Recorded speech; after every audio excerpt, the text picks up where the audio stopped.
Assalamu alaikum, dear students. You might have noticed that I use the term short story while explaining a hanging written by George Orwell. Let me clarify why I called it a short story. Although Hanging by George Orwell is actually a narrative essay, and it is based on a real incident. I use the word short story because of its structure and style. It is like a story. This essay is written in a narrative form. We find a narration.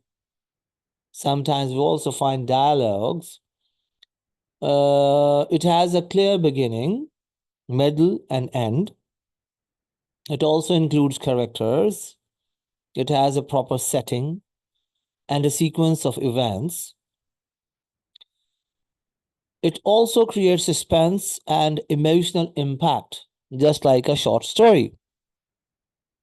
So the purpose of calling it a short story was to make the explanation easier and more relatable, especially when understanding its plot and flow. However, for academic and exam purposes, it should always be referred to as a narrative essay, not a short story. Just remember it in your mind, keep it in your mind. Before we begin, remember that A Hanging by George Orwell is a narrative essay based on a real incident, though it is explained in a story-like way for better understanding. And now you can also see today we have uh, highlighted the text that we are going to cover. And if you see this paragraph, it describes the moment when the prisoner is being led to the gallows. The serious and controlled atmosphere is suddenly interrupted by the unexpected arrival of a dog, an animal, which creates a striking contrast between innocence and the harsh reality of execution. It is quite interesting. Let's start reading the lines. We set out for the gallows. Now, obviously, our writer is narrating this line, this sentence. This line marks the beginning of the final journey toward execution. They've started walking towards gallows, where execution is going to be exercised. It creates a sense of inevitability and tension, as the prisoner is now moving closer to death, to his final destination. Two warders march on either side of the prisoner while their rifles at the slope. The prisoner is basically closely guarded, though he's very weak, but still he is guarded with perfection. That shows strict control and authority that we have been discussing again and again in previous paragraphs too. The word marched gives a military tone here, and it emphasizes discipline as well as order. Then two others marched close against him, gripping him by arm and shoulder, as though at once pushing and supporting him. There are other two guards, and these guards both control and support him. This suggests that the prisoner is physically weak and completely dependent. His physical weakness and sheer dependence highlights his helpless, wretched, pitiable condition. The rest of us, magistrates and the like, followed behind. Again, a short sentence. The narrator and other officials are acting there as observers. They're observing what is going on, how they are proceeding. Are they following the rules and regulations or not? So this creates a sense of routine, as if they are witnessing an ordinary procedure. It is a routine matter for them. It is nothing special. Suddenly, when we had gone 10 yards, the procession stopped short without any order or warning. Something abrupt happens. The sudden interruption is creating suspense here. Everyone is wondering what has happened. Why they have stopped. So the unexpected pause breaks the flow and prepares us, we, the readers, for something unusual is going to happen. And we are stuck. We're taken aback.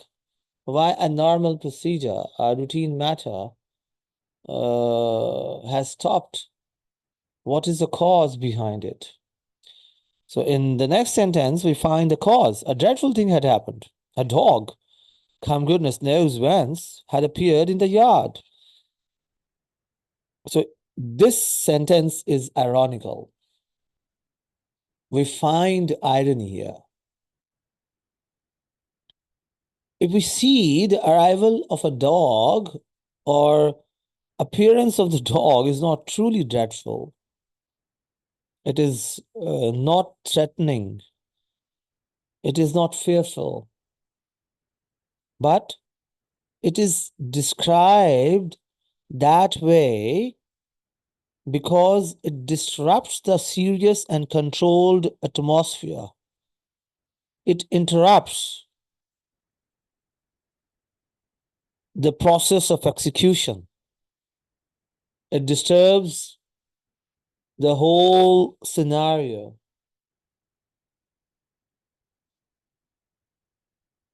It came bounding among us with a loud volley of barks and leaped around us, wagging its whole body, wild with glee at finding so many human beings together. If you see, the dog is full of life and energy. He's barking. And if you see two words, bounding and glee, these both words are showing innocence and joy, which provides us a contrast with the grim situation. It is not a situation where we have to feel joy. It is a condition that is full of sorrow, that is full of grief. Somebody is going to die. But the dog is happy. The dog is joyous, contrary to the situation. It was a large woolly dog, half Adel, half pariah. If I mispronounce these two words, you should ignore that. And let us find the exact pronunciation, and I will write the pronunciation of both words in description. So where we were, yes. Now you see, the writer has followed the same path. He has been describing different people. First, he described situation, atmosphere, condition. Then he described our prisoner. Then he described a superintendent, and then he described jailer, and now he's describing not human beings, but an animal, a dog. So this detailed description is making the dog appear ordinary and real. It's mixed breed. We have talked about two, he has mentioned two breeds. So this mixed breed represents natural life in contrast to the rigid and artificial prison system. His breed is representing natural life, whereas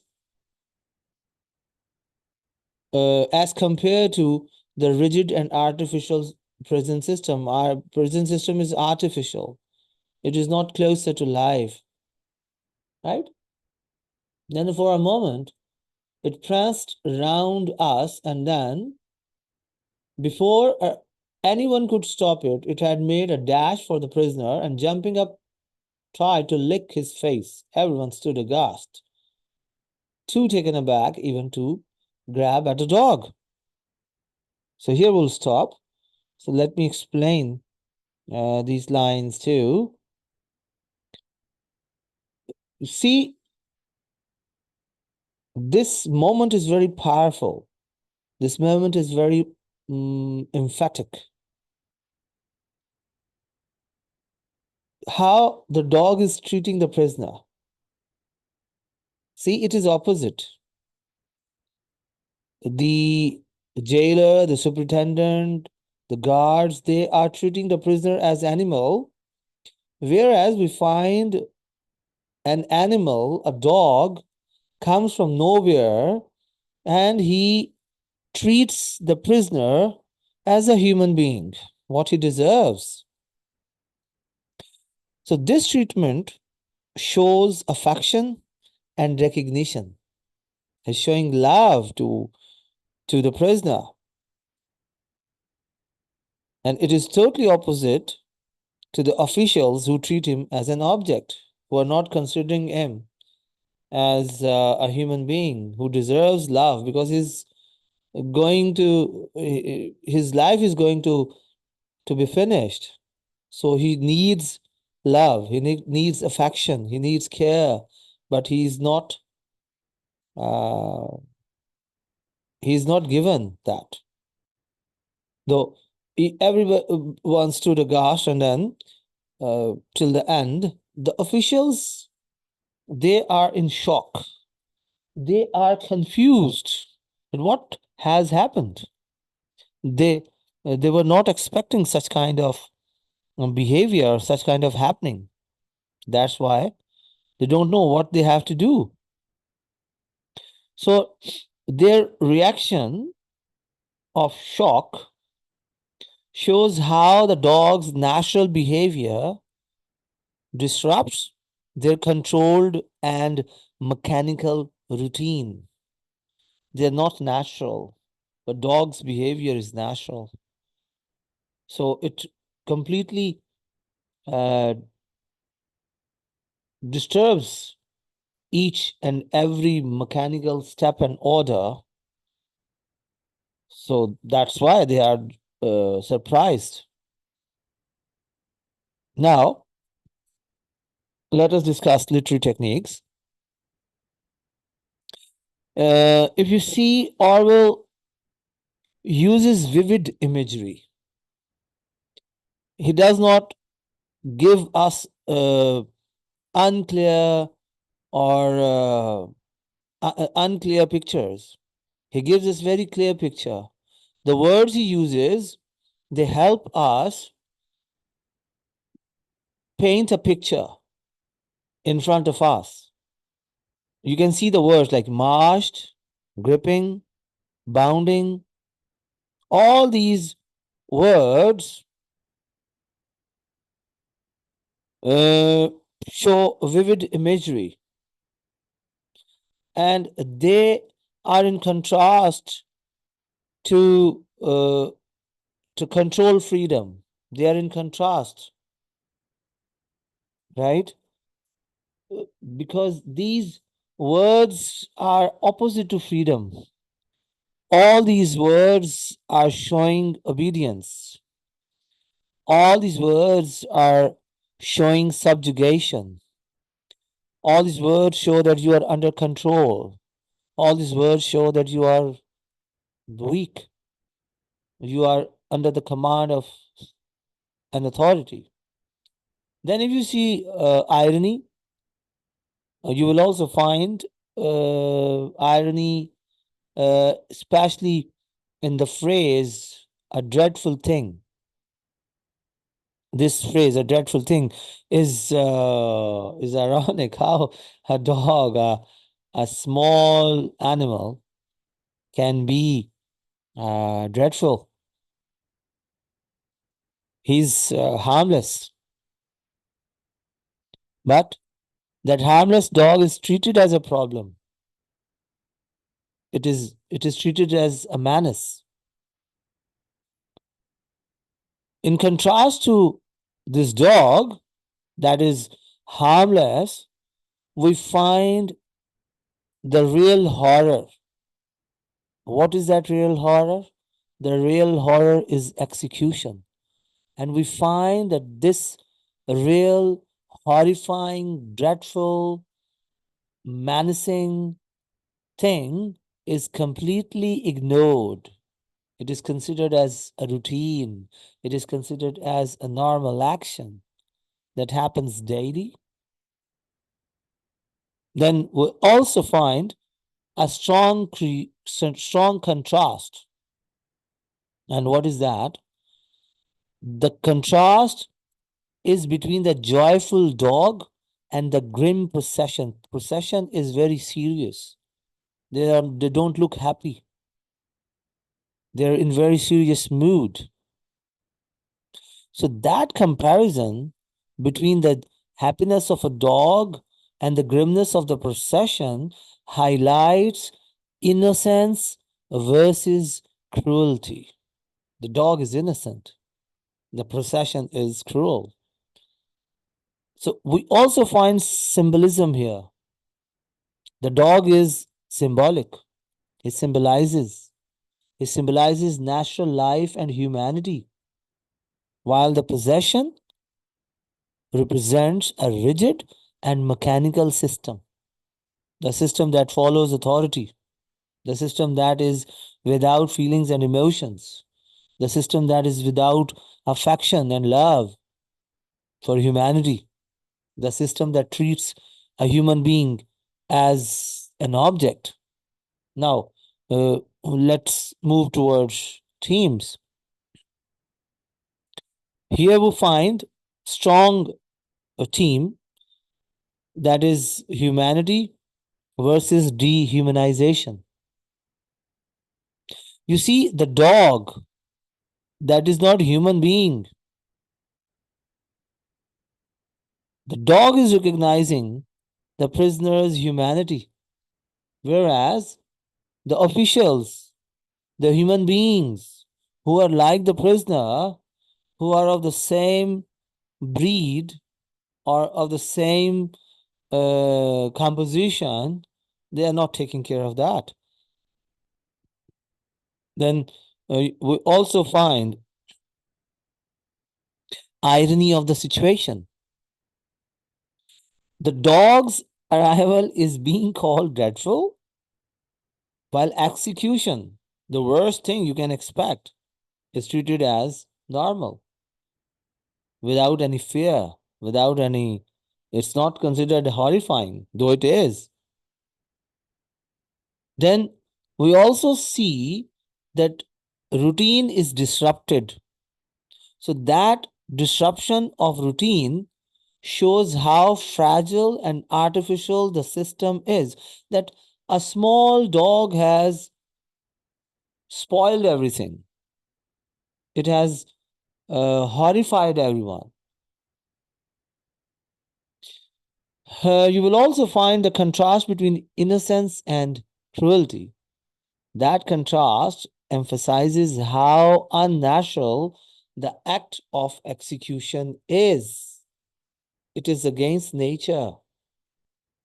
You're not supposed to execute someone. You can punish him in other ways too, but why execution? Is it the ultimate choice you have? Then you also find power and control in this paragraph. They are very evident. When you see that the guards tightly control the prisoner, therefore. And on the other hand, you will find the dog is enjoying the freedom. He's enjoying the freedom. That is the most important thing. Freedom matters a lot when it's taken away from you. Let me discuss writer's style in a very short paragraph, because these paragraphs are comparatively shorter. So you see in this paragraph, Orwell is building meaning through contrast and sudden interruption rather than direct commentary. There is no commentary in this paragraph. He carefully controls the pacing, that is, moving from a slow, orderly procession to an unexpected burst of energy with the dog. This shift, this transfer in rhythm makes the scene more striking, more attractive, more emphatic. So if you see throughout this essay, that is written like a story, the language is simple. But that simple language creates very strong, powerful, emphatic emotions, emotional effects. And that emotional effect comes from the collision between two worlds. One world is mechanical, like machines, like robots, no feelings, no joy, no emotions, and it is also controlled. Whereas the other world is natural and spontaneous. The world dog belongs to is natural, it is spontaneous. He shows love, he shows affection. It does not accept any authority. He has no fear of any authority and power. So this technique allows Orwell to expose the cruelty of the situation without openly stating it. He's not using direct words. He's not criticizing it directly with the help of statements. Rather, he's using that technique to expose this act, the execution, the worst act we can expect from a human being. Now, let me critically analyze it. If you see this paragraph reveals the unnatural and inhuman nature of execution.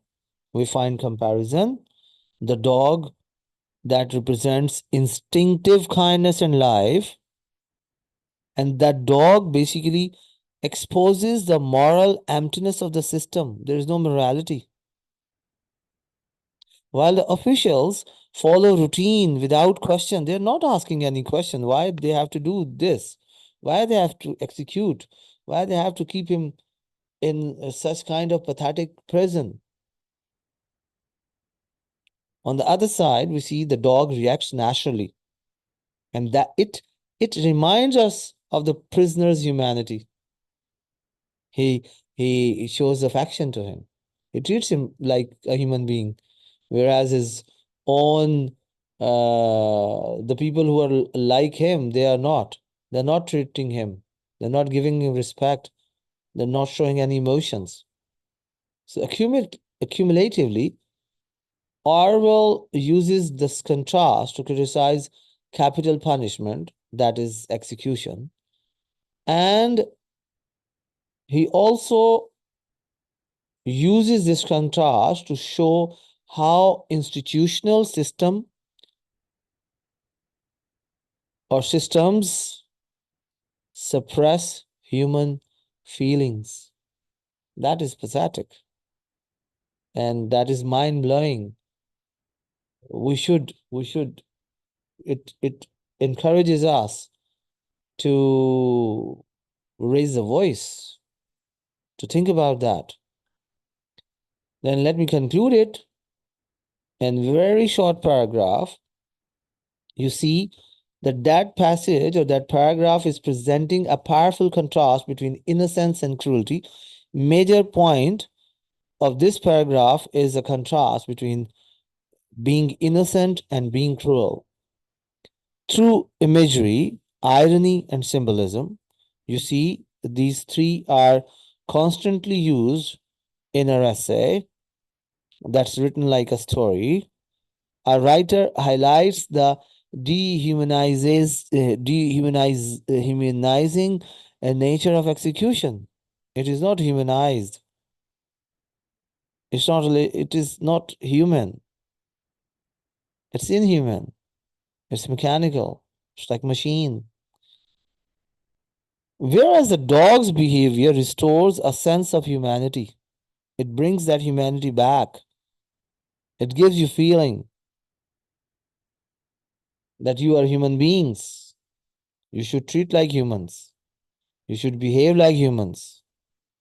And that makes the act of execution appear even more unjust and disturbing. How the dog behaves, it makes it more unjust and disturbing. It paints the system more the ugly one, the ugliest.